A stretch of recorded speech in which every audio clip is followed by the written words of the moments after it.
Olha só, existe uma fórmula bem poderosa para a gente alcançar qualquer objetivo.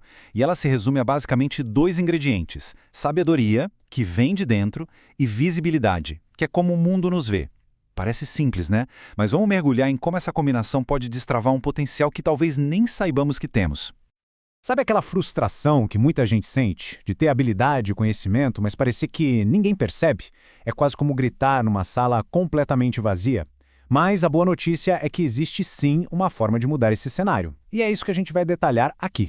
O primeiro passo é entender um conceito que é, olha, crucial, a tal da armadilha da competência. É aquela crença de que só por ser bom no que se faz, isso já basta. Que o talento por si só vai ser reconhecido. Mas a realidade é um pouquinho mais complexa que isso. E aqui a gente tem uma distinção que é fundamental. Conhecimento é uma coisa, sabedoria é outra. Conhecimento é ter a informação, sabe? É tipo ler o manual de instruções. Já a sabedoria, esse é o poder de verdade. É a aplicação. É pegar esse manual e, de fato, construir alguma coisa. Pessoas de sucesso não ficam só acumulando informação. Elas transformam o que sabem em ação. Essa citação resume a ideia de uma forma perfeita. Tentar ter resultado sem se preparar, sem, como diz a frase, afiar o machado, é um caminho de muito esforço e com uma chance enorme de dar errado. Investir em si, transformar conhecimento em sabedoria, isso não é um desvio, não. É, na verdade, o caminho mais rápido para o sucesso. Tá, então como é que se afia o machado na prática? Como é que a gente transforma a teoria em ação e se prepara para a conquista? Bom, existe um método muito, mas muito eficaz para isso. E esse processo se chama modelagem. E calma, não é sobre imitar alguém cegamente, tá? É um estudo estratégico. É sobre identificar quem já chegou onde se quer chegar e entender como essa pessoa fez isso. É a combinação perfeita entre aprender com os melhores e, claro, manter a própria autenticidade. O processo em si é bem direto. Primeiro, identifique uma referência. Depois, analise essa pessoa nos detalhes. Como ela se comunica, como se veste, com quem ela se conecta. E aí vem a parte mais importante, a integração. É pegar esses elementos e adaptar para criar uma versão melhorada de si, uma persona que facilita o caminho para o sucesso. Machado afiado? Persona otimizada? Ótimo, mas isso é só metade da equação. Agora, vamos para o segundo ingrediente, que é tão, e às vezes até mais importante, a visibilidade. Deixa eu contar uma história real. Tinha um enfermeiro, um profissional extremamente competente, mas muito, muito tímido. Nas entrevistas, ele não falava das próprias conquistas, com medo de parecer arrogante. O resultado era sempre rejeitado. O entrevistador não via arrogância, via alguém que, aparentemente, não tinha nada para oferecer. A humildade excessiva dele o tornava invisível. E aqui está a dura verdade, resumida nessa frase. Não importa o quão brilhante seja um trabalho, se ninguém souber que ele existe, para o mundo ele simplesmente não existe. A invisibilidade profissional é o caminho mais curto que existe para o esquecimento. Esse é um princípio fundamental do mundo em que a gente vive. O valor real de algo ou de alguém muitas vezes fica em segundo plano, ofuscado pela forma como é percebido. A próxima ilustração mostra isso de um jeito muito forte. Imagina só, 2 diamantes. Um está à venda por 5 euros, o outro por 1 milhão de euros. A escolha parece bem óbvia, não é mesmo? A resposta instintiva é ir no mais caro, claro. Mas e se os dois fossem verdadeiros? A única diferença é a percepção de valor que foi colocada em cada um. Quando algo não aparenta ter valor, ele não tem valor aos olhos dos outros. É injusto, mas é real. Então, o ponto crucial é este aqui. A competência de alguém só entra em jogo depois que outras 3 etapas são superadas. Primeiro, as pessoas precisam ver. Depois, elas precisam gostar. E só então elas vão confiar o suficiente para finalmente perceberem a competência. Ok, a importância de ser visto ficou clara. Mas como fazer isso na prática, sem parecer algo falso ou forçado? Felizmente, existem ferramentas e estratégias bem simples para começar. E antes de falar das ferramentas, um número importante: 34. Em média, é o número de vezes que alguém precisa ser exposto a um conteúdo para realmente notar. Isso nos ensina uma coisa fundamental sobre visibilidade. A palavra-chave é consistência. E aqui estão alguns pontos de partida. Bem simples. Participar de eventos, criar algum tipo de conteúdo, se conectar online, pedir recomendações. Nenhuma dessas ações é um bicho de 7 cabeças, mas o efeito acumulado de ser visto em diferentes contextos é simplesmente imenso. Agora, um aviso importante. Essas ferramentas só funcionam se tiverem uma base sólida. Visibilidade não é sobre bajulação falsa, não é sobre ser quem não se é. Tem que ser uma expressão genuína, com consistência e sinceridade. O objetivo é construir relacionamentos, não apenas uma audiência. E no final das contas, tudo se resume a uma decisão. A um caminho que se escolhe seguir, com um entendimento bem claro das consequências de cada escolha. A troca é muito, muito clara.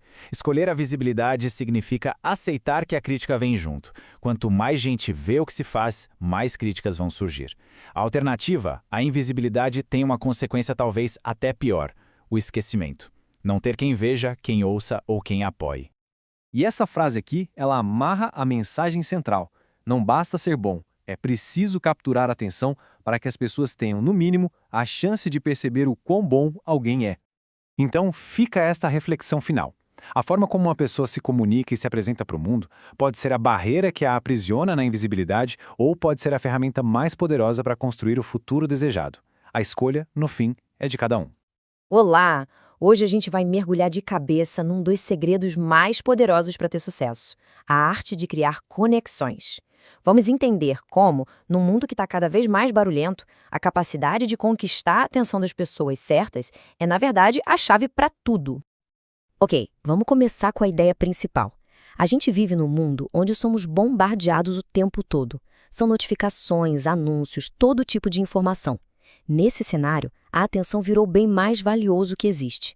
Não se trata mais só de ser competente. Se trata de conseguir que as pessoas parem para ouvir o que se tem a dizer. E o que esse slide mostra de um jeito bem direto é essa relação: atenção e resultados. Ganhar mais atenção não é sobre ego, não. Isso se traduz, na prática, em mais poder para influenciar, mais autoridade na sua área e, no fim das contas, mais sucesso. É uma equação bem simples, mas muito, muito poderosa. Tá, mas então como é que se consegue essa moeda tão valiosa? A primeira grande virada de chave é uma mudança de foco. Para ganhar a atenção de alguém, primeiro a gente precisa oferecer a nossa. As pessoas se interessam por elas mesmas, então o segredo é se interessar de verdade por elas. Essa pergunta aqui, ela é fundamental. Muitas vezes a gente está tão focado no que a gente quer falar, ou no nosso objetivo, que a gente fica surdo e cego para as pessoas na nossa frente. O primeiro passo para criar uma conexão é ouvir, observar e tentar entender como é o mundo da outra pessoa. Esse slide aqui é basicamente um mapa para entender os outros. Em vez de ficar adivinhando, a gente pode usar essas perguntas como ferramentas, sabe? O que essa pessoa realmente quer, do que ela tem medo, quais são os problemas e as frustrações dela. Responder a isso, não com um interrogatório, claro, mas observando com atenção, permite que a gente construa um perfil do que realmente move aquela pessoa. Agora a gente vai para uma parte que, olha, é fascinante. Uma estratégia que parece até tirada do mundo da espionagem para acelerar as conexões. Vamos falar sobre como usar agentes para ajudar a gente a ser visto pelas pessoas certas de um jeito bem mais rápido e fácil. Então, o que seria um agente nesse contexto? Calma, não é nada sinistro. Pensa neles como catalisadores. Um agente pode ser uma pessoa que te apresenta para alguém importante, um artigo que você escreve que chega para milhares de pessoas, ou até uma parceria estratégica. São, no fundo, ferramentas que amplificam o nosso alcance e nossa credibilidade. Existem 3 tipos principais de agentes. O primeiro é o agente de acesso, aquele que abre as portas. O segundo é o influenciador, que ajuda a construir nossa reputação. E o terceiro é o agente que alavanca, que dá um empurrão instantâneo por meio da associação com a autoridade dele. Vamos ver como isso funciona na prática. Esse número 6 aí na tela, ele representa uma ideia muito poderosa ligada ao agente de acesso, a teoria dos 6 graus de separação. Ela ficou famosa com uma pesquisa de um cara chamado Stanley Milgram, e a ideia é que qualquer pessoa no mundo está, em média, a apenas 6 conexões de distância de nós. Isso transforma o que parece inalcançável em algo surpreendentemente próximo. E essa citação do Gary Vee ilustra perfeitamente a mentalidade que a gente precisa ter. Cada pessoa, cada conexão tem um potencial de transformação. Nunca subestime o poder de uma única pessoa prestando atenção, porque ela pode ser a ponte para a pessoa que vai mudar a sua vida. Essa mentalidade de valorizar cada conexão nos leva direto da teoria para a prática. Então, como é que a gente transforma todo esse conhecimento num plano de ação de verdade para construir essas conexões poderosas? Este slide aqui resume tudo. É um roteiro claro. Comece com empatia, procure pontos em comum, ofereça valor de verdade, use sua rede para conseguir acesso e se associe a quem já tem credibilidade para se alavancar. É um ciclo que não para. Dar valor para receber atenção. E agora, a gente chega no segredo final e talvez o mais importante de todos. Ter a estratégia certa é fundamental, claro, mas ela não serve para nada sem aquele ingrediente mágico, a persistência. Já tentei de tudo e não está funcionando. Puxa, quem nunca se sentiu assim? Essa frase, que foi dita por um CEO que estava buscando ajuda, captura exatamente o momento em que a maioria das pessoas desiste. A sensação é de que todas as portas já foram batidas, mas a verdade é que na maioria das vezes a gente só tentou o suficiente e não tudo o que era possível.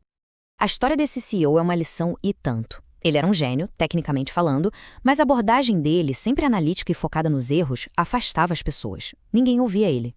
A grande virada aconteceu quando ele percebeu que ser eficaz não era sobre estar certo, mas sobre fazer as pessoas quererem ouvir ele. E aqui está o pulo do gato. Uma verdade que não muda, não importa o quão alto se chegue na carreira. A competência técnica abre as primeiras portas, sem dúvida. Mas é a habilidade de criar conexões genuínas que mantém essas portas abertas e, mais importante, que nos faz passar por elas para alcançar resultados de verdade. Para fechar, fica aqui essa reflexão. Muitas vezes o sucesso não vai para os mais talentosos ou para os mais brilhantes. Ele pertence àqueles que continuam tentando, se adaptando e insistindo muito tempo depois que todo mundo já desistiu.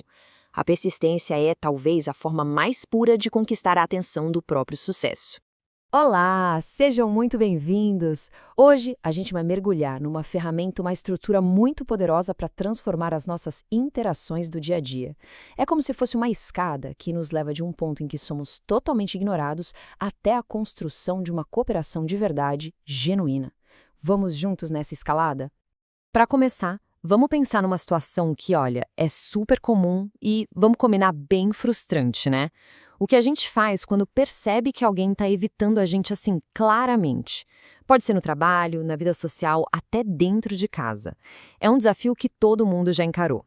Esse é o nosso ponto de partida. E aqui está o nosso mapa para essa jornada. Primeiro, a gente vai entender o tal do muro do evitar. Depois, vamos aprender a quebrar o padrão social para conseguir chamar a atenção. Na sequência, a gente vai navegar na competição, que é uma fase de teste super importante. E, por fim, a gente chega onde quer, na cooperação. Então, o primeiro degrau, ou melhor, o obstáculo que vem antes do primeiro degrau, é o muro do evitar. Antes de conseguir mudar qualquer interação, o primeiro passo é saber identificar com precisão quando alguém não quer papo. Muitas vezes os sinais estão ali, na nossa cara, mas a gente acaba ignorando. E o que é mais legal aqui é ver como esses sinais são bem específicos. Não é só um sentimento, é coisa prática. Por exemplo, a linguagem corporal. O tronco e os pés da pessoa estão apontados para a saída? As mãos dela ficam paradas, sem gesticular? E na parte verbal? Presta atenção. Se a pessoa só responde com ou solta umas frases que diminuem o que está sendo dito, tipo, isso aí eu já sabia. Até o riso falso. Sabe aquele que começa e termina muito rápido? É um sinal claríssimo de desinteresse. Certo, a gente já identificou que está sendo evitado. E agora, o que fazer? A resposta, por incrível que pareça, vem do mundo da espionagem. A técnica principal para derrubar esse muro é interromper o padrão social da outra pessoa. É desse jeito que a gente consegue capturar a atenção do cérebro dela. Mas afinal, o que é esse tal de padrão social? Pensa na sua própria rotina de manhã. Provavelmente você faz as mesmas coisas, na mesma ordem, quase todo dia, né? É como se estivesse no piloto automático. Isso é o padrão social. É um estado em que o cérebro economiza energia porque já sabe o que vai acontecer. E é exatamente nesse estado que as pessoas nos ignoram. E existem 2 jeitos de quebrar esse padrão. Os microajustes são coisinhas pequenas, tipo acordar 15 minutos mais cedo. O cérebro percebe, mas se acostuma rapidinho. Não é o suficiente. O que a gente precisa mesmo é de um macroajuste. Uma quebra grande no padrão, tipo o despertador não tocar e você acordar 2 horas atrasado. Aí sim, o cérebro entra em alerta máximo, é forçado a prestar atenção e criar novas estratégias na hora. E isso nos leva a um ponto fundamental. No exato momento em que a gente quebra o padrão de alguém, o cérebro daquela pessoa, de forma totalmente subconsciente e instantânea, faz uma única pergunta. Essa interrupção, essa pessoa, é um amigo ou uma ameaça? A resposta para essa pergunta vai definir todo o resto da interação. Se a resposta do cérebro for amigo, ou pelo menos não é uma ameaça, a gente sobe para o próximo degrau, a competição. E calma, não precisa se assustar com essa palavra. Não é sobre briga, sobre conflito. Pensa nisso mais como uma fase de teste, uma espécie de audição, onde a outra pessoa está avaliando se vale a pena gastar tempo e energia com a gente.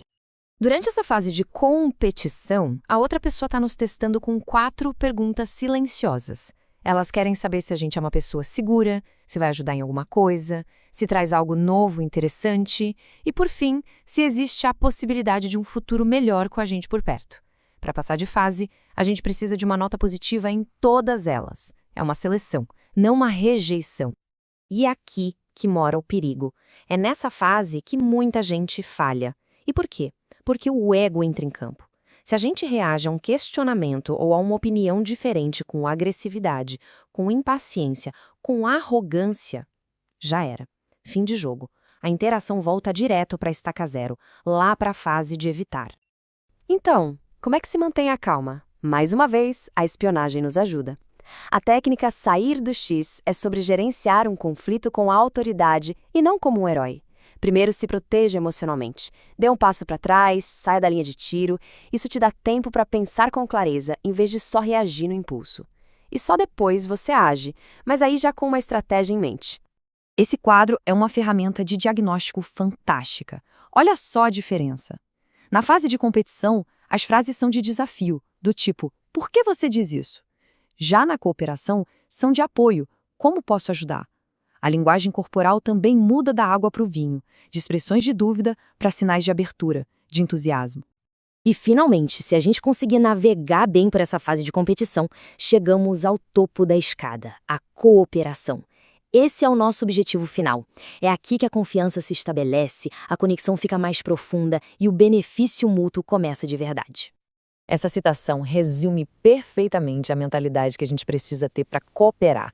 Não é sobre ganhar um debate, sabe? É sobre mostrar de forma genuína que a perspectiva da outra pessoa tem valor. Talvez até mais valor que a nossa naquele momento específico. É uma mudança de foco do eu para o nós. Lembra daquelas 4 perguntas da fase de competição?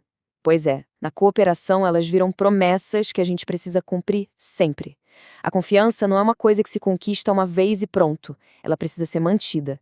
É preciso continuar sendo uma fonte de segurança, de ajuda, de interesse e de esperança para outra pessoa. E isso aqui ilustra de forma brilhante qual é o nível mais alto da cooperação. O objetivo não é só ter clientes ou parceiros, é transformar essas pessoas em fãs. Um fã é alguém que não só gosta da gente, mas admira, defende e, principalmente, não troca a gente por nada. Eles se tornam nossos maiores embaixadores. Então, na prática, como é que a gente estimula essa cooperação? Bom, começa com curiosidade. Fazer perguntas abertas sobre os desafios e os sonhos da outra pessoa. Continua com generosidade. Oferecer ajuda, conhecimento, apresentar pessoas e se demonstra com entusiasmo genuíno, tanto no que se fala quanto na linguagem corporal, como se inclinar para frente, sorrir. São esses pequenos sinais que constroem e fortalecem a confiança. E para a gente fechar, fica aqui essa pergunta para reflexão. Pense nos seus relacionamentos mais importantes, seja na vida pessoal ou profissional. Em qual degrau dessa escada eles estão hoje? Será que estão presos no evitar? Ou num ciclo sem fim de competição? Ou já alcançaram uma verdadeira cooperação? A resposta para isso pode dizer muito sobre onde a gente precisa colocar a nossa energia. E aí, pessoal, tudo bem? Hoje, a gente vai descomplicar uma ferramenta que é super simples, mas muito poderosa para entender e melhorar cada interação social da nossa vida.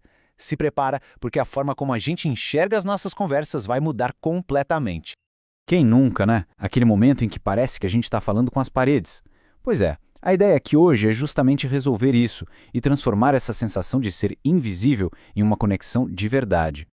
Então, o nosso caminho hoje vai ter 4 paradas bem importantes. A gente começa com a escala do relacionamento, que é tipo o nosso mapa. Depois, vamos ver como sair da invisibilidade, atravessar a tal da arena da competição, para finalmente chegar no círculo da cooperação, que é onde as conexões mais fortes nascem de verdade.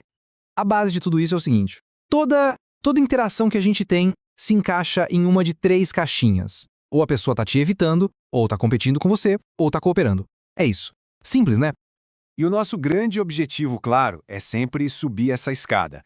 A gente quer sair daquele nível mais baixo, o evitar, e chegar lá no topo, no cooperar. Mas para conseguir fazer isso, a gente precisa primeiro entender o que significa estar lá embaixo. O que é essa zona de ser evitado? Então vamos lá para o nosso primeiro grande desafio. Como é que a gente sai dessa invisibilidade? E tudo começa em saber reconhecer os sinais de que alguém está te evitando. E o mais importante, né? O que fazer com essa informação? Sabe aquela história de que o corpo fala?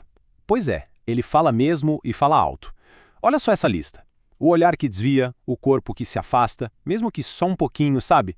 O celular que vira uma muralha entre vocês, são como escudos que a pessoa levanta sem nem perceber. Pés apontando para a porta, aquela risadinha curta e forçada, ou aquele silêncio que grita, são todos sinais muito claros de que o interesse foi embora. O corpo, gente, raramente mente. Tá, mas por que as pessoas fazem isso? Será que é pessoal? Na maioria das vezes, não é. A culpa é de uma coisa chamada padrão social. O nosso cérebro, ele adora uma rotina. Ele cria tipo um roteiro para o dia e, pumba, liga o piloto automático. Então, a pessoa não tá te olhando de propósito. Ela simplesmente não te enxergou, porque tá presa nesse modo automático. E aqui que tá o pulo do gato para ser notado. A gente precisa criar o que chamamos de macroajuste no padrão social da outra pessoa. Pensa comigo. Um elogio genérico, tipo belo dia, né? É um microajuste. O cérebro ignora fácil. Agora, uma pergunta super específica, inteligente, sobre um detalhe que você sabe que a pessoa se importa. Ah, isso é um macroajuste. Isso força o cérebro a desligar o piloto automático e prestar atenção. O nosso objetivo é ser esse tipo de interrupção positiva. E aí, no segundo que a gente quebra o padrão de alguém, o cérebro dela faz uma pergunta de forma quase que instantânea, totalmente no subconsciente. É a pergunta mais básica de todas. Isso aqui que apareceu na minha frente é amigo ou é uma ameaça? E a resposta para essa pergunta leva a dois caminhos possíveis. Se a gente for visto como neutro, ou seja, até parece amigável, mas e daí? A pessoa volta para o piloto automático e, adivinha, volta a te evitar. Agora, se a gente for percebido como útil, um amigo que parece oferecer algum valor, sabe? Aí a gente desperta a curiosidade. E pronto, subimos para o próximo nível da escala. Muito bem, chegamos no segundo nível. E olha, não precisa se assustar com a palavra competição, tá? Não é sobre briga. É, na verdade, uma fase de teste, super natural e até necessária em qualquer nova conexão. É nesse momento que o outro decide se vale ou não a pena investir tempo e energia na gente. Para a gente conseguir passar para a próxima fase, a gente tem que passar em 4 testes, digamos assim. A outra pessoa lá no fundo está se perguntando 4 coisas. Essa pessoa é segura? Ela vai me ajudar em alguma coisa? Ela tem algo de interessante, de diferente? E a mais importante, eu consigo ver um futuro melhor se essa pessoa estiver por perto? As nossas atitudes precisam responder sim para tudo isso. E aqui, gente, mora o perigo. É o maior erro que muita gente comete. É deixar o ego tomar conta. Sabe? Ser agressivo, acusar, se fechar, tudo isso é o que a gente chama de competição negativa. E isso não só te impede de subir, como te joga lá para baixo de novo, de volta para a estaca zero, para o nível de ser evitado. Para lidar com essa fase, tem uma técnica que é batata. Saia do X. Primeiro, o passo 1 é proteger. Se protege emocionalmente. Não morde a isca, sabe? Não reage de bate-pronto. Isso te dá tempo para pensar. Com a cabeça mais fria, você consegue planejar o que vai fazer. E aí sim você pode agir de forma inteligente. Pode ser ficando quieto, pode ser fazendo uma pergunta ou colocando seu ponto de vista com calma. O importante é que você está no controle. E isso tudo nos leva a uma verdade muito importante. Nessa fase de competição, a curiosidade é a sua melhor arma, de longe. Fazer as perguntas certas é muito mais poderoso do que tentar empurrar sua opinião goela abaixo. Pensa assim. Perguntas abrem portas, afirmações muitas vezes batem elas na nossa cara. E finalmente chegamos ao topo da nossa escala, o tão sonhado círculo da cooperação. Gente, é aqui que a mágica acontece de verdade. É quando a confiança já foi criada e uma parceria real pode finalmente começar.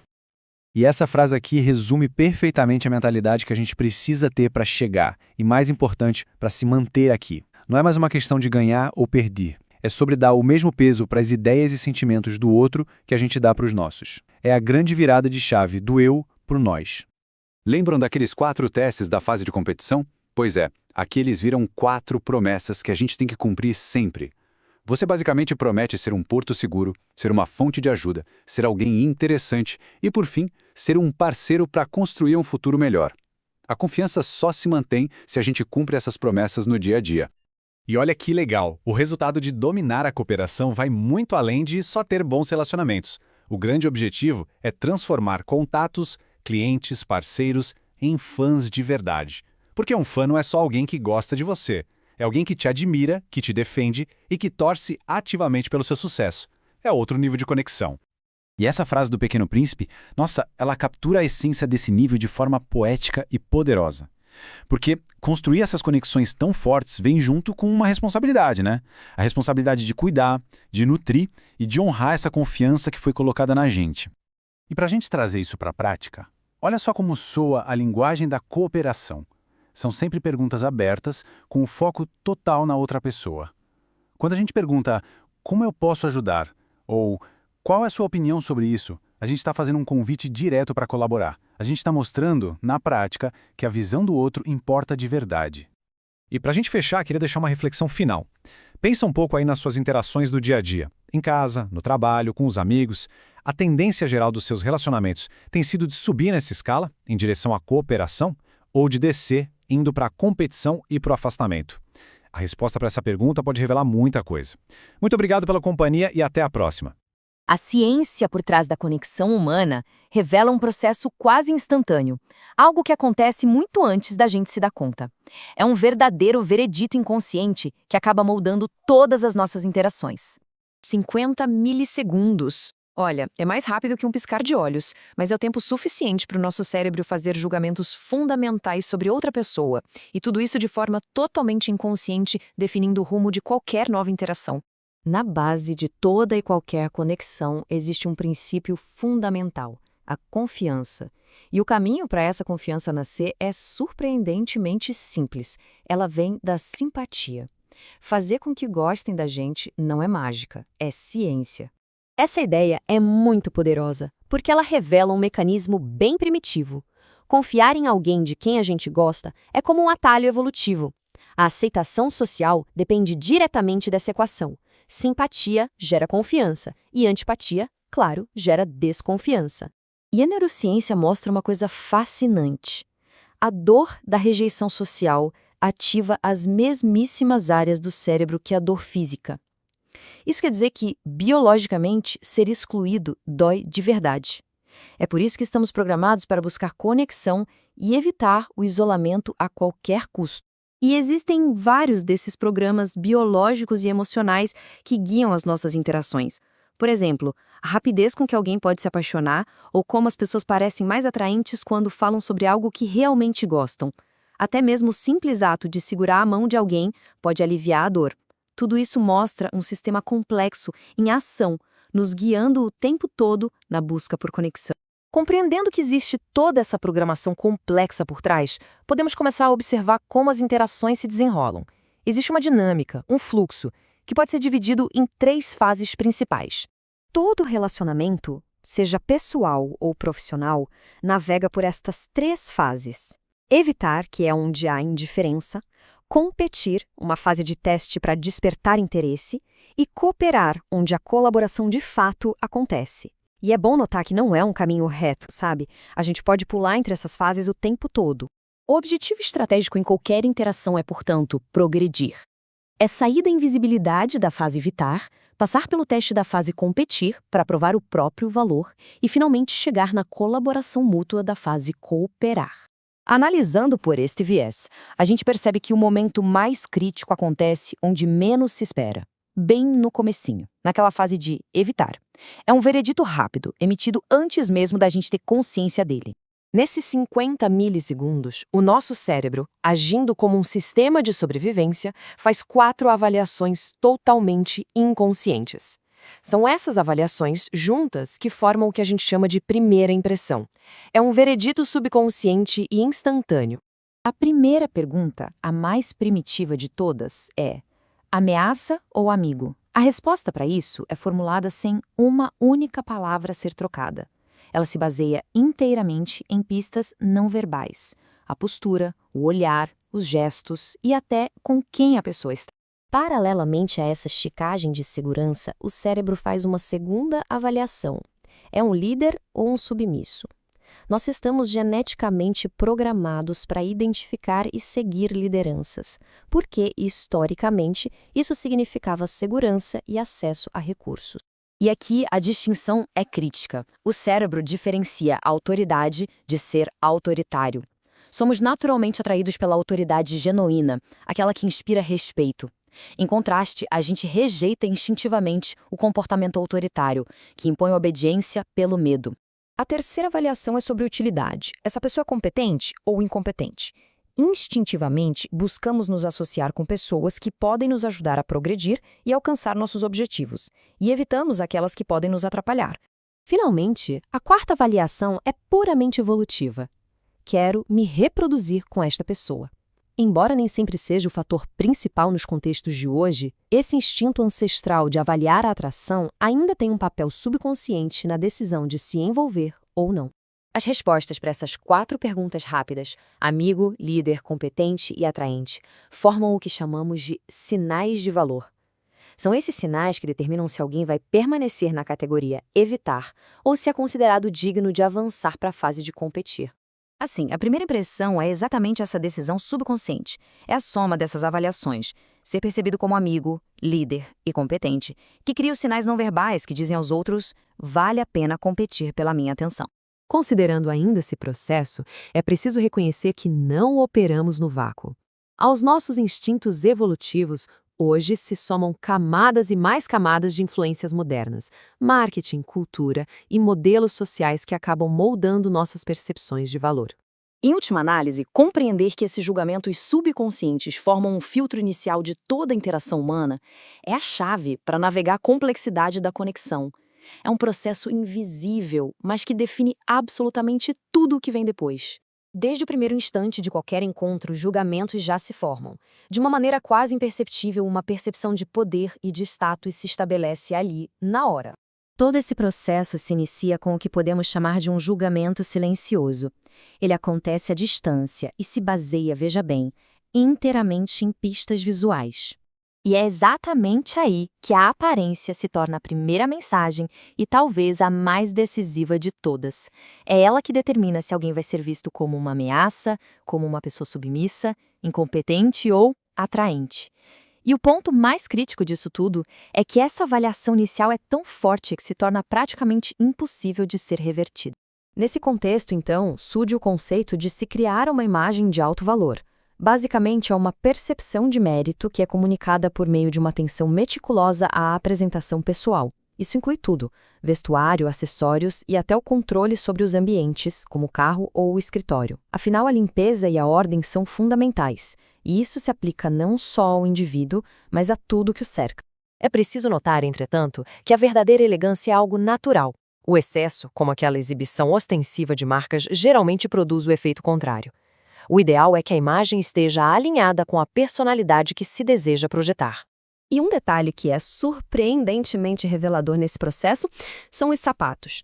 A forma como se cuida deles, se estão limpos, gastos ou bem conservados, oferece pistas muito intuitivas e até profundas sobre o caráter e a atenção aos detalhes de uma pessoa.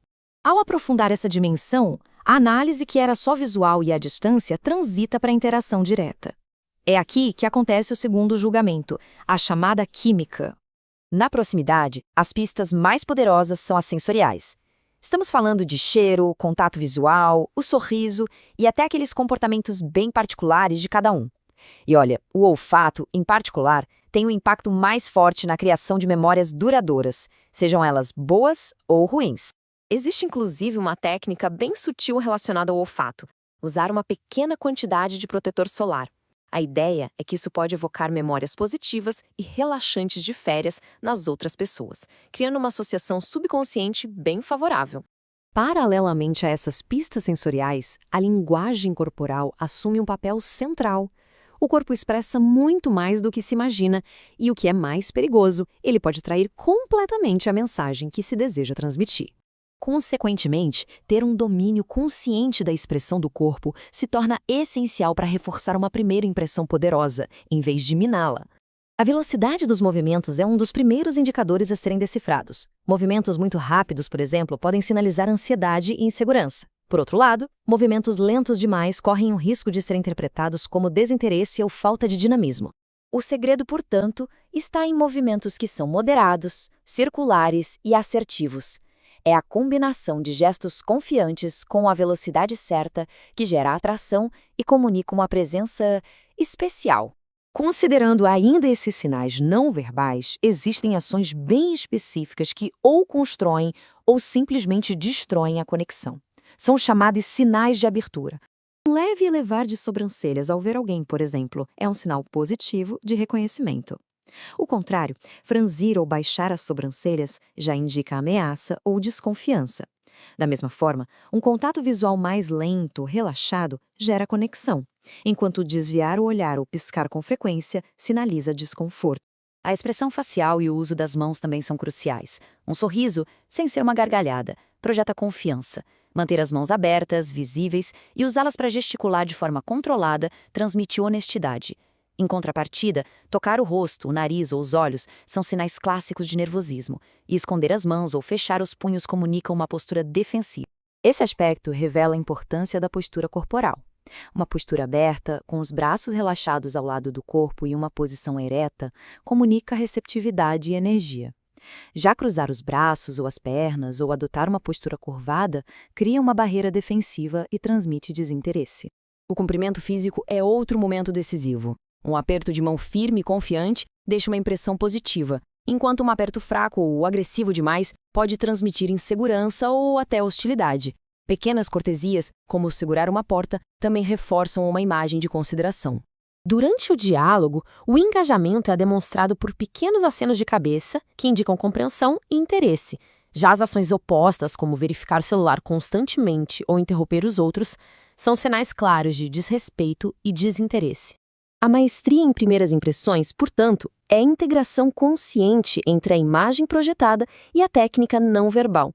Cada detalhe, do visual à gestualidade, contribui para construir uma comunicação coesa e poderosa, revelando a complexidade que existe por trás de cada interação. Essa análise se aprofunda nos componentes críticos para se construir uma primeira impressão memorável, tudo isso com base em uma revisão sistemática sobre o assunto. O ponto de partida para entender isso é o princípio da primazia. Basicamente, os primeiros dados que recebemos são os que têm mais peso na nossa percepção. É uma característica fundamental da cognição humana. E, nesse contexto, é essencial entender quais são os fatores que realmente dominam esses momentos iniciais de avaliação. Consequentemente, em um primeiro encontro, a percepção de confiança e a aparência geral acabam sendo mais decisivas para estabelecer uma base de julgamento do que as competências e habilidades que a pessoa de fato possui. Se a gente analisar isso ainda mais a fundo, os primeiros segundos, aqueles que são puramente não verbais, são governados por ações bem precisas e observáveis. Um sorriso, por exemplo, deve ser empregado por exatamente 1 segundo. A ideia é sinalizar a abertura sem que pareça algo forçado ou insincero. Logo em seguida, o contato visual. Ele deve ser estabelecido e mantido por cerca de 2 segundos, o que transmite foco e confiança. Até mesmo os objetos que se carrega podem influenciar a percepção. Segurar um caderno ou um tablet, por exemplo, pode projetar uma imagem de competência e de preparo. Uma aparência saudável também é um fator-chave. Alguns indicadores, como olhos brilhantes e um cuidado sutil com a pele e o cabelo, sinalizam vitalidade. Por outro lado, um perfume exagerado pode até gerar desconfiança. A partir dessas pistas visuais, a gente avança para o primeiro ponto de contato físico, que geralmente é o aperto de mão. É importante notar que o aperto de mão não deve ser uma demonstração de força. Força em excesso é percebida como agressividade, enquanto um aperto muito fraco pode sugerir distanciamento ou até desprezo. Existe uma sequência ideal para o aperto de mão. É um processo sincronizado. Primeiro, se estabelece o contato visual, depois se mantém o aperto por 2 a 3 segundos e, por fim, a mão é solta de forma suave, sem pressa. A velocidade com que se solta a mão é crítica. Um aperto de mão apressado pode transmitir a mensagem de falta de tempo ou de que o outro indivíduo não é tão importante. Da mesma forma, aquele gesto de colocar a outra mão por cima durante um aperto de mão inicial Bom, ele pode ser visto como excessivamente familiar ou até manipulador. O ideal é evitar isso no primeiro contato. Uma vez estabelecido o contato não verbal e o físico, o foco se desloca para a interação verbal, para a conversa em si. Uma estratégia de conversação eficaz envolve algumas táticas: usar o nome da pessoa, focar a conversa nela e nos seus interesses, usar uma linguagem simples e oferecer um elogio sincero sobre um comportamento como a pontualidade. E, claro, evitar corrigir a outra pessoa. Para demonstrar escuta ativa, existe um sinal sutil. Quando a pessoa conclui um raciocínio, uma sequência de 3 acenos afirmativos com a cabeça pode sinalizar um engajamento profundo. O objetivo aqui é quebrar o padrão dos cumprimentos de rotina. A ideia é tornar a interação memorável, fazendo com que a outra pessoa se sinta genuinamente reconhecida. Uma interação é definida tanto pelo seu começo quanto pelo seu fim, portanto, a conclusão é tão vital quanto a abertura. A interação precisa ser fechada com a mesma positividade com que começou. Ela deve terminar com um agradecimento e outro sorriso genuíno, reforçando a conexão positiva que foi criada. No fim das contas, o objetivo primário de todo esse processo não é necessariamente fechar um negócio ou terminar uma negociação ali mesmo. O objetivo é simplesmente garantir a oportunidade de uma futura interação. Toda nova interação passa por um período de julgamento inicial que é francamente crítico. O grande desafio, o ponto central, é como conseguir construir uma base sólida de confiança de uma forma que seja quase instantânea. A raiz desse problema está, na verdade, no nosso próprio cérebro, como a citação ilustra bem. Quando falta informação, o padrão natural é a desconfiança. É um mecanismo de defesa primitivo, sabe? Na dúvida, o cérebro presume que há perigo. Por isso, a primeira tarefa é sempre sinalizar com toda clareza que não se representa uma ameaça. Assim, o primeiro objetivo se torna estabelecer essa confiança inicial e de forma rápida. A estratégia aqui não é sobre impor uma presença, mas sim sobre atrair o outro para uma interação que pareça genuína, que pareça amigável desde o primeiro momento. Um fator crucial nesse processo é a percepção do tempo. A maneira como se enquadra a interação sinaliza prioridade. Demonstrar pressa, por exemplo, é totalmente contraproducente. Para que se consiga a atenção de alguém, é preciso primeiro oferecer a própria atenção. E a forma como se pede esse tempo faz toda a diferença. Uma abordagem como "tenha um minuto" já comunica implicitamente que o assunto talvez não tenha tanto valor, já que não merece mais tempo. Inconscientemente, o interlocutor tende a se desligar. Em contrapartida, pedir 2 minutos sinaliza que a conversa tem um propósito definido, que vale um investimento mínimo de atenção, o que se mostra muito mais eficaz. Avançando, analisamos o perigo da ambiguidade. Solicitações que são vagas funcionam como um gatilho direto para os pressupostos negativos do cérebro. Elas são capazes de transformar um pedido simples numa percepção real de ameaça. Vamos observar um cenário bem comum no ambiente de trabalho que exemplifica perfeitamente esse gatilho psicológico. Esse comando, sem nenhum contexto, ativa imediatamente um estado de alerta. Esse vácuo de informação ele é preenchido pela imaginação, que, por padrão, vai sempre para o pior cenário possível. O resultado é justamente esse estado de receio infundado. No fundo, reter o assunto de uma conversa é um jogo de poder. Sinaliza uma necessidade de controle que, por sua vez, provoca uma reação defensiva imediata na outra pessoa. Bom, o antídoto para isso é a clareza. Ao anunciar o assunto com antecedência, a incerteza desaparece. Isso permite que a outra pessoa se prepare, que ela entre na conversa de forma mais relaxada, transformando o que seria uma ameaça em uma interação colaborativa. Mas além das palavras, os sinais não verbais são fundamentais. Eles compõem o que a gente pode chamar de linguagem silenciosa da confiança, comunicando segurança muito antes de uma frase sequer ser completada. O contato visual é uma ferramenta poderosíssima. Evitar o olhar pode sinalizar desinteresse ou até uma tentativa de fuga. Por outro lado, um olhar muito fixo, muito intenso, pode ser percebido como agressivo. O equilíbrio está em um olhar amigável que comunique abertura e sinceridade. O poder de um sorriso genuíno também é imenso. Ele não apenas tende a gerar reciprocidade, mas também sinaliza autoconfiança. Uma pessoa que está relaxada a ponto de sorrir é percebida como mais competente e no controle da situação. É um verdadeiro sinal de força. Com todas essas táticas em mente, qual é o objetivo estratégico final? É fundamental ter clareza sobre o que realmente significa ter sucesso em uma primeira interação. E este é o princípio central. A primeira conversa não é o destino, mas sim a porta de entrada. O sucesso não é medido por fechar um negócio ou resolver um problema ali na hora, mas simplesmente por garantir que haverá uma segunda conversa. O processo, então, funciona em 2 etapas, como uma ponte. A primeira conversa tem o objetivo de estabelecer segurança e um terreno comum. É a construção dessa ponte. E a confiança que foi estabelecida é o que vai permitir que se atravesse para uma interação futura mais profunda e substantiva. Em suma, toda a estratégia consiste em transformar a postura defensiva inicial do interlocutor. O objetivo final é cativá-lo a ponto de mudar sua mentalidade, de uma postura de evitar o contato para uma de buscar ativamente o engajamento em uma próxima oportunidade.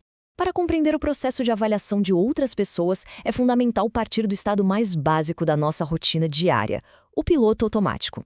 É esse mecanismo que governa grande parte do nosso dia. Esse piloto automático opera com base no que se conceitua como padrão social. É exatamente este padrão que governa os nossos comportamentos diários e previsíveis, o que, consequentemente, coloca o cérebro nesse estado de operação automática.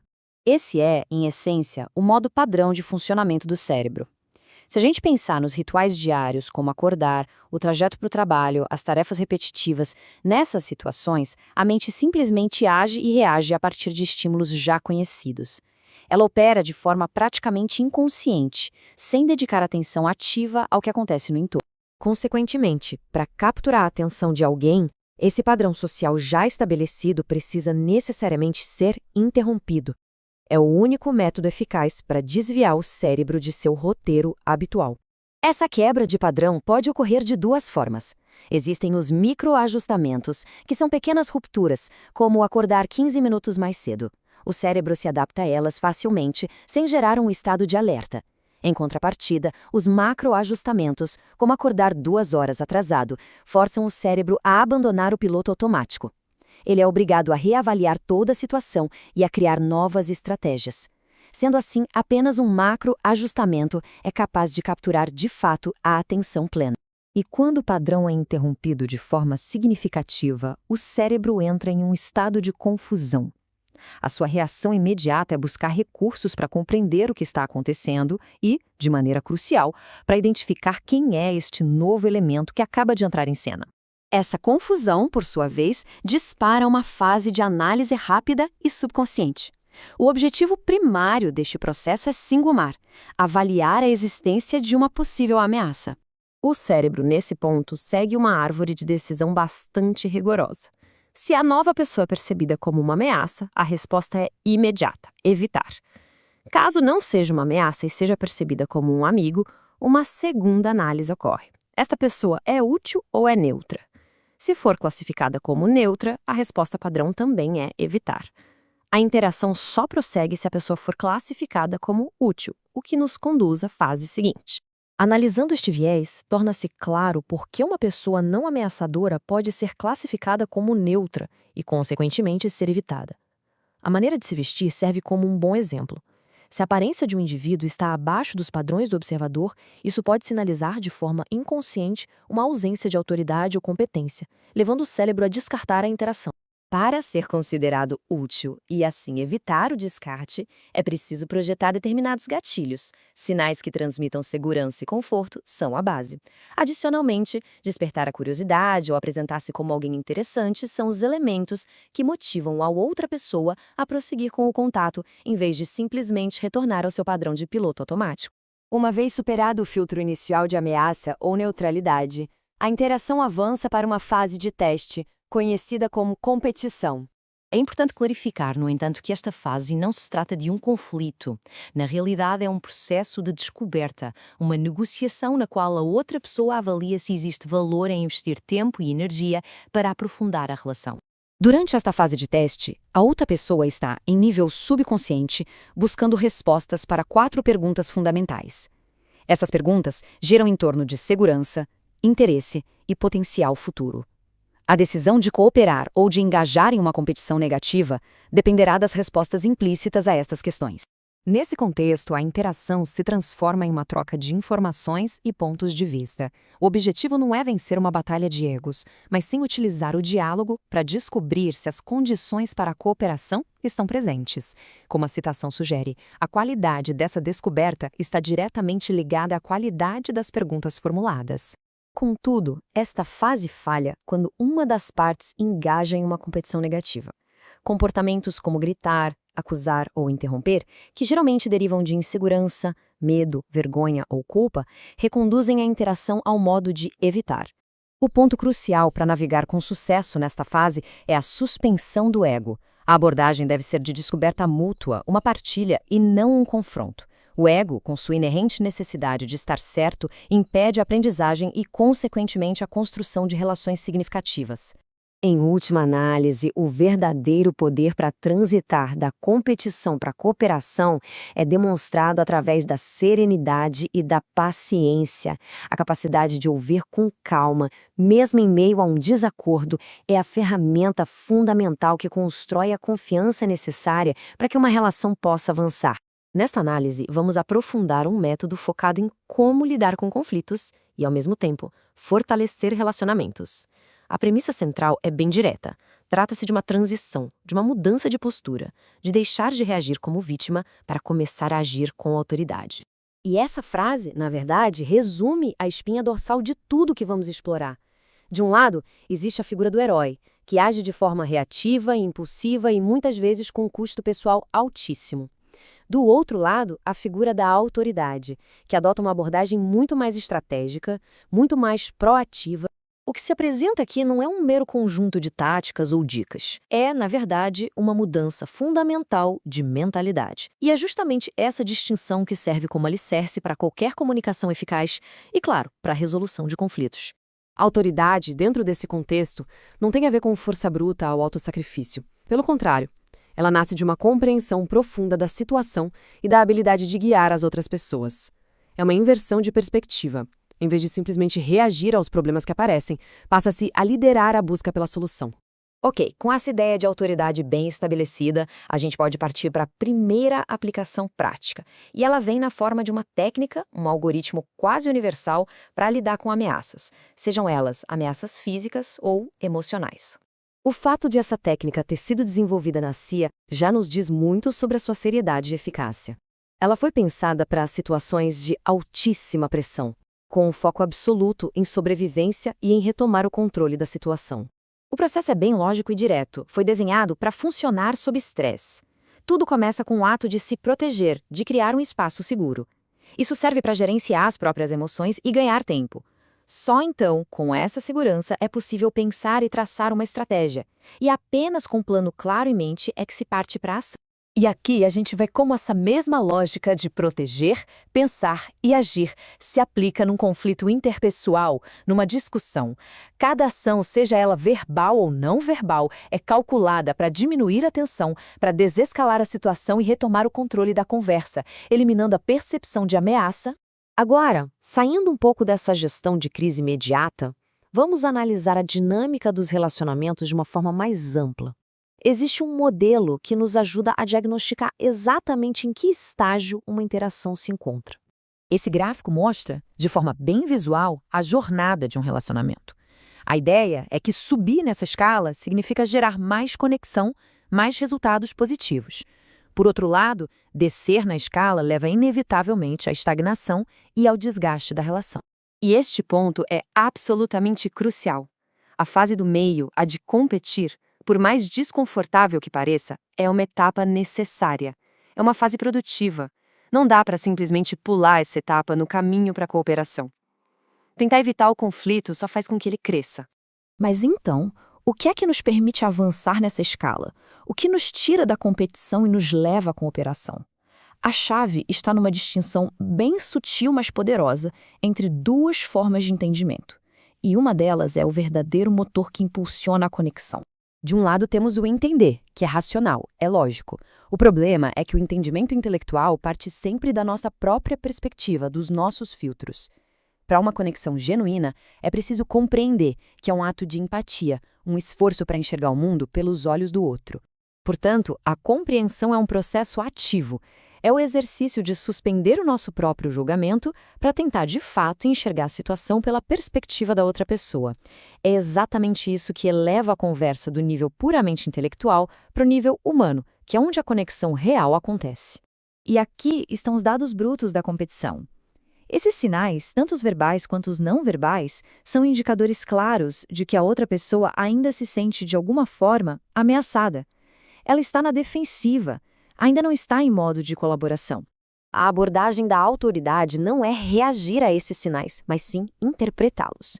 Eles são, na verdade, a chave para entender as necessidades não ditas, as perguntas subconscientes que estão impedindo o avanço para o estágio de cooperação. A primeira e mais básica de todas as questões. Antes de qualquer outra coisa, o cérebro precisa saber se existe segurança psicológica e emocional naquela interação. Sem essa percepção de segurança, não existe avanço possível. A segunda questão é totalmente ligada ao interesse próprio.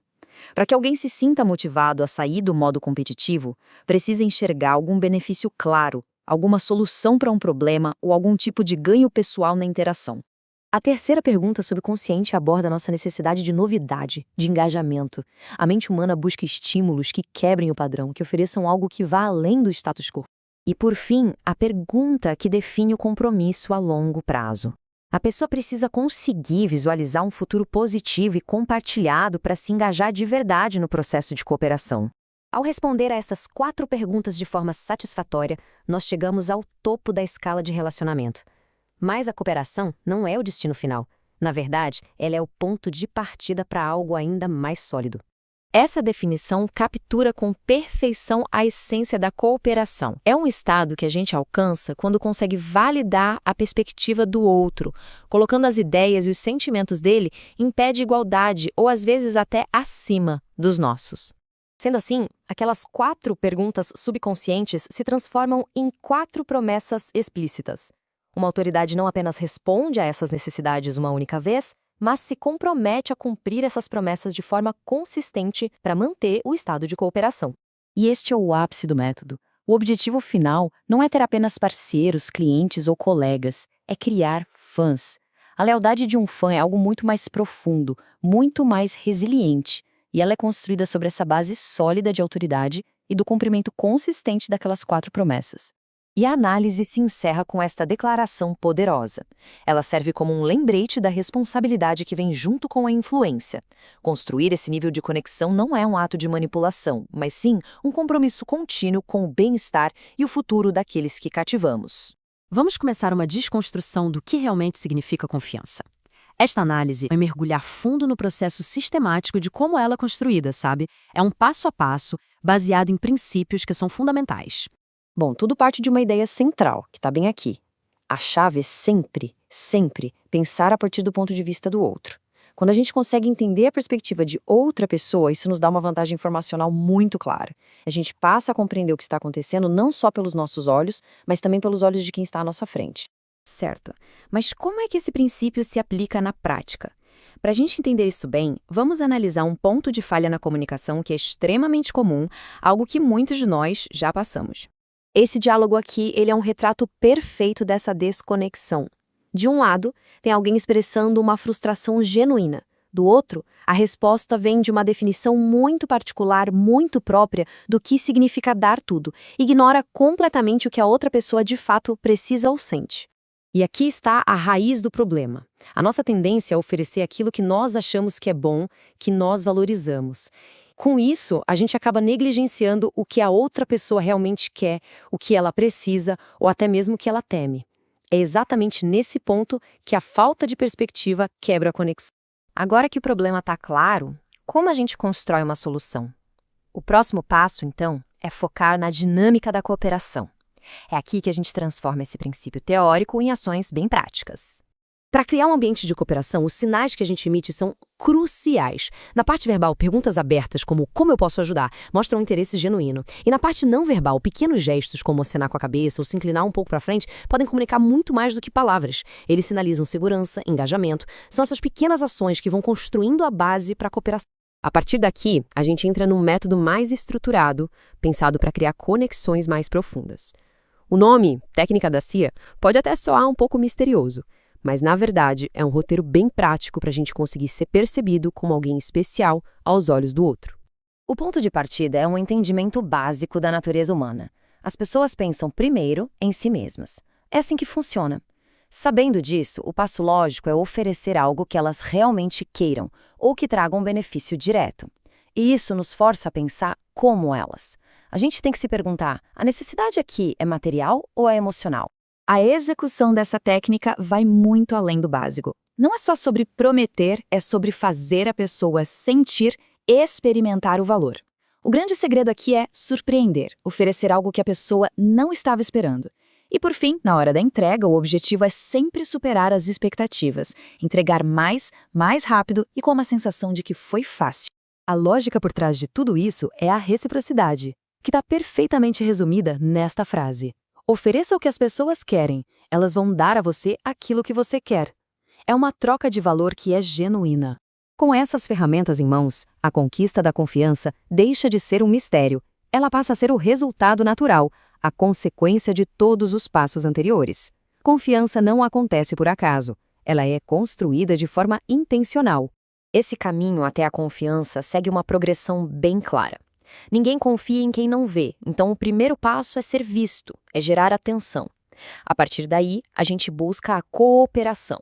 E só depois de passar por essas etapas é que a confiança pode de fato florescer. Ela é o destino final de uma jornada, nunca o ponto de partida. Para que essa jornada aconteça, é preciso superar 4 barreiras subconscientes que todo mundo tem. Inconscientemente, a outra pessoa está se perguntando, isso aqui é seguro? Se a resposta for sim, ela considera o próximo passo. Isso vai me ajudar de alguma forma? Se for sim de novo, ela se abre para cooperar. Depois vem a curiosidade. Isso é interessante? É diferente? E por último, a visão de futuro. Eu consigo ver um futuro melhor com isso? É ao responder positivamente essas 4 perguntas que a gente consegue transformar hesitação em confiança. Chegamos num ponto que é fundamental traçar uma linha bem clara. Usar essas técnicas para construir confiança é o que a gente chama de influência, mas é preciso ter muito cuidado para não cruzar essa fronteira e entrar no território perigoso da manipulação. A grande diferença entre as duas está na intenção. A influência busca um resultado onde todo mundo ganha, construindo pontes sólidas para o futuro com base em valor real. Já a manipulação, ela é egoísta. Ela cria uma falsa urgência, se apoia na confusão para obter um ganho rápido, mesmo que isso signifique destruir a relação no longo prazo. Então, para se proteger, é importante ficar atento a alguns sinais de alerta. Aquela familiaridade forçada logo de cara. Um contato visual exagerado que chega a ser desconfortável. Aquela pessoa que precisa ficar afirmando a própria honestidade o tempo todo, sinceramente, para ser verdadeiro. Outro sinal é quando alguém tenta criar insegurança para depois se apresentar como a única solução, o porto seguro. E, claro, a tentativa de isolar dizendo que os outros querem o nosso mal. Ao identificar esses padrões, a melhor estratégia não é o confronto, e sim o afastamento. E assim a gente completa esse caminho. Analisamos os elementos essenciais para ser notado, depois ser valorizado e, por fim, se tornar confiável. A confiança, como vimos, não é mágica. É uma estrutura que pode ser construída passo a passo.